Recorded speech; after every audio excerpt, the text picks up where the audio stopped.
What's up guys, welcome back to 4x4 Jumpman, and today we're going to talk about the cost of custom building a Ford Ranger.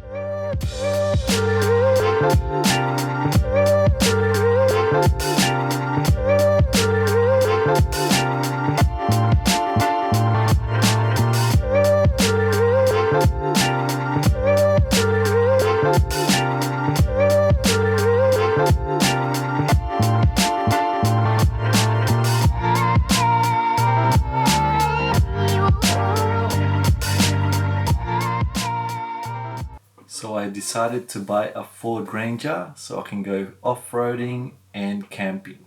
So before buying a Ford Ranger, you need to consider what features it has.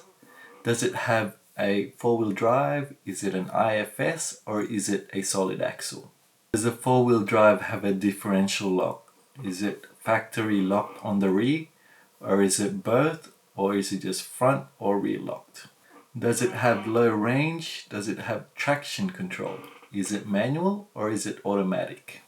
So these are the things that you need to take in consideration before buying 4x4. That way when you go four-wheel driving, it'll help you when you're driving in rough situations. Especially if you're a four-wheel drive beginner, make sure you do your research first.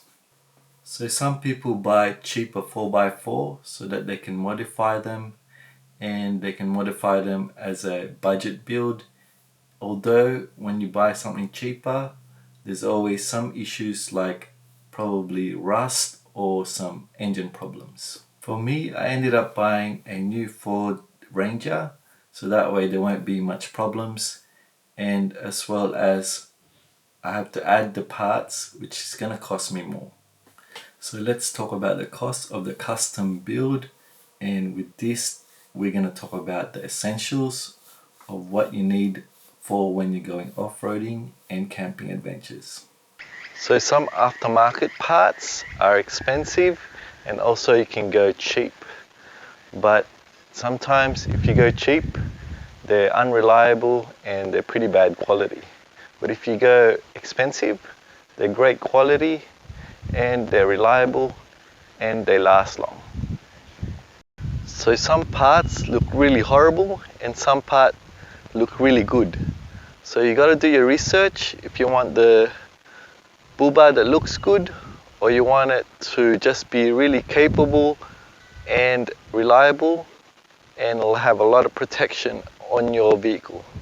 So the first mod I got is the booba, and it goes well with my car because I wanted to kind of make it look good and kind of make the shape of the car. I didn't go with the loop. So you can get a loop with other brands like TJM, Ironman, ARB, and that'll protect all your vehicle from the front. You can also get brush bars that goes around here to protect the side, and that goes with the side protection as well. So I went with the Hamer. This is a bull bar, and it's also got shackles and it's compatible with that. And you can also put lights here, you can put spotties, and you can also put light bars along here. So this bar costs $2,800 and it's compatible with the winch as well. So you can put a winch in there and it's tucked inside and it looks better like that. I didn't really want it to kind of pop out the winch out here. So the winch I got is a Bush Ranger, and it holds about 12,000 pounds, and it's wireless and remote control as well. And this is useful when you get bogged, as well as when you're off-roading by yourself, and especially if you're stuck in the mud. So this winch cost me $1,100. So I went and got the Raptor grill. So I changed the stock to the Ford grill to make it look nice and look a bit more like a Raptor. So this Raptor grill cost me $280. I also went with a bash plate under here, And the bash plate is a Hamer bash plate, and that cost me $300. And I also got some recovery points, which is under here. These are useful when you're doing recovery and when you're trying to get out of boggy situations. So with the bash plate, you can go all the way underneath, and that's good protection for your car. You can go all the way to the sump, transmission line, and that'll protect you from rocks, especially when you're going off-road. So with the bash plate, make sure you go from 3 to 4 millimeter steel so that you get good protection and it won't bend. So the next mod I got is a Mustang headlight. I really like the Mustang headlights. It's really iconic for Ford. So I got these ones, the LEDs, and they're really nice looking. It's better than the stock standard lights. And they got good light, especially at night. This cost me $585. So the other mod I got is the wheels, tires, and suspension.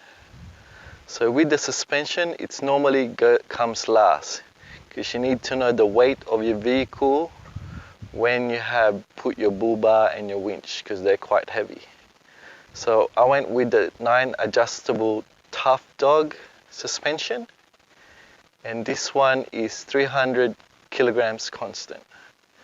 So underneath, I can change the settings to whenever if I want to go off-roading or just normal highway driving. So these are pretty good. This cost me $2,200. So with my suspension, for the springs, I got the King springs at the front, and on the back, I've got the Fulcrum leaf suspension. So the suspension I have is a 2-inch lift. It's 2-inch at the front and 2-inch at the back. And the next mod I got is the wheels and tires.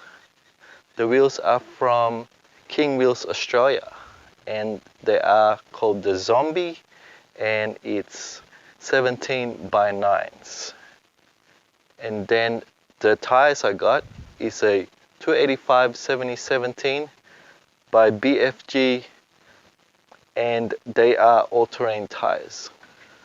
So the wheels cost me $1,200, that's all 4, and the tires cost me $1,800, and that's for 4. So these wheels and tires are great quality, and they are well known in the 4x4 industry. So the other mods that I got is the EGR flares. I got these EGR flares because the tires are wide, so you need these flares so that they don't get defected. In New South Wales, they don't want to have your tires poking. So these EGR flares are bolt-on style, and they cost me $800 for all 4. And the other mod I got is the Rhino rack. This is a clamp mount Rhino rack. I can easily take him out, and it only cost me $309, and they're very useful. So the total for my build at the moment is about $11,774, and I haven't actually included the labor yet.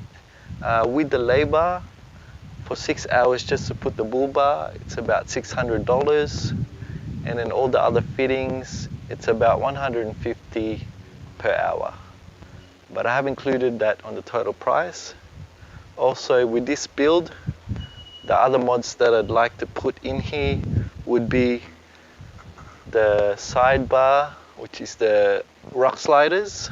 I also need some of the towing. So I need some towing recovery bars as well. And then some side protection here. So that's how much it costs for the build so far for my Ford Ranger. And the other mods I want to put is also a 12-volt setup, and I'm going to put some light bar and some spotties as well. So if you think this video helps you, and if it's going to help your build, comment below on what other mods you want to put for your Ford Ranger, and also what kind of other camping and 4-wheel drive sites you want to go to. So if you like this video, please like and subscribe to 4x4 Jumpman, and I'll see you in the next one. Peace.